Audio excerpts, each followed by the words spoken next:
team standings with Oregon in front. 21 points after 6 events. Arizona State currently in second. Florida is in third. In lane 5, the #1 ranked team. Getting our coverage kicked off here tonight. LSU, the collegiate record set back in 1989, and the collegiate leader here in 09, Texas A&M. And that is where we will start with Khrystal running leadoff for the Lady Aggies.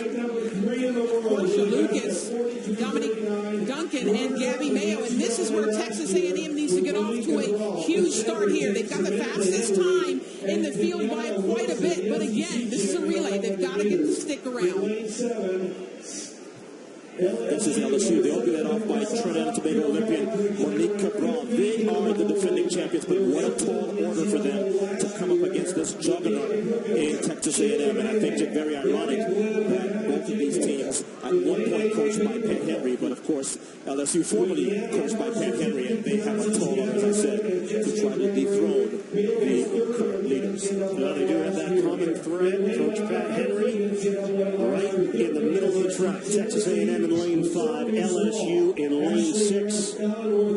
Kenyatta Wilson, the sophomore, will run the anchor leg for LSU, the 2009 Mid-East Regional Champions with a time of 43.72. But Texas A&M, team to keep an eye on because of the team points at stake, and they are the overwhelming favorite here. You see the bandage there on Khrystal Carter's left thigh. There's Monique Cabral, and I can tell you, the signature of Pat Henry coach teams is fantastic relay passing. If LSU is depending on A&M to drop the stick, it's going to be a long day. I expect Texas A&M to have fantastic passes, but the only way that LSU can defeat Texas A&M is with superior passing. We'll see what happens. We are set. The women's 4x100 meter relay.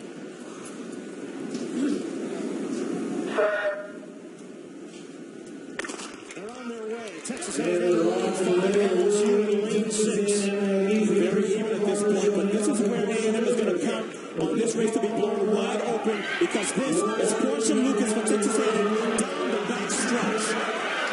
Lucas running that second leg. She will hand off to Dominique Duncan for Texas A&M. And their job just got a whole lot easier because LSU has already dropped the stick, and this now puts Texas A&M square in the driver's seat.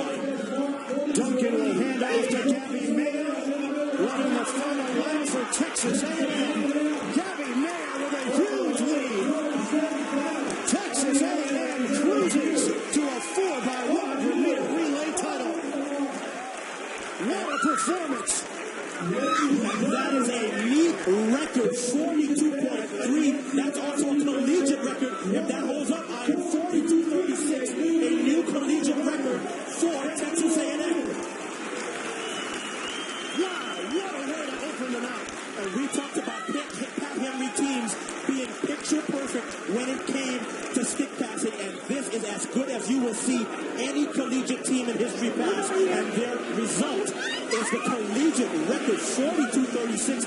I was expecting them to run fast, Ian, but this was just otherworldly. This is the first exchange. Khrystal Carter handing now to Porsha Lucas. Look at picture perfection right there.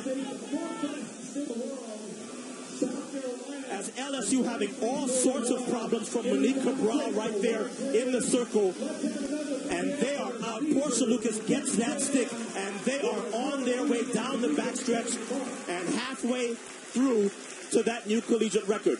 This is second to third. Porsha Lucas now handing off to Dominique Duncan. Look at the discipline that Dominique Duncan has. She does not move until it's absolutely ready. Very good stick pass. Quick through the zone. And Dominique Duncan is on her way around that turn. At this point, they're about 3 meters ahead. And it was all over but the shouting. But this can be a problematic exchange, but not for a Pat Henry coach team. Look at the extension right there. And Gabby Mayo has about the easiest anchor leg that she has ever had in her life. Just about 7 or 8, 9. She stretches the lead now to about 10 meters. And a new collegiate records, White Stones.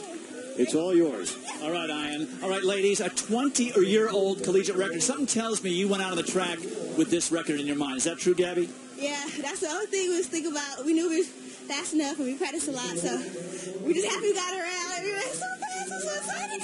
Khrystal, you started it off. Did you see LSU miss the pass? I did, actually. After I hit her up the Porsha, and I was like, go, Porsha, go. I wasn't even worried about that. Porsha, when you saw that happen, you realized, okay, we got the race now. Now it's a matter of going for the record. I actually didn't even notice it. I was trying to focus on me for this handoff, not really worried about anybody else. That's a great way to start off a collegiate record at 10 points for A&M. All right, Dwight, thank you very much. They ran 42.93 in the prelims, which was number 4 in the world this season. So if you had any indication that this team was the team to beat, it came in the prelim, and they made it stick with a new record.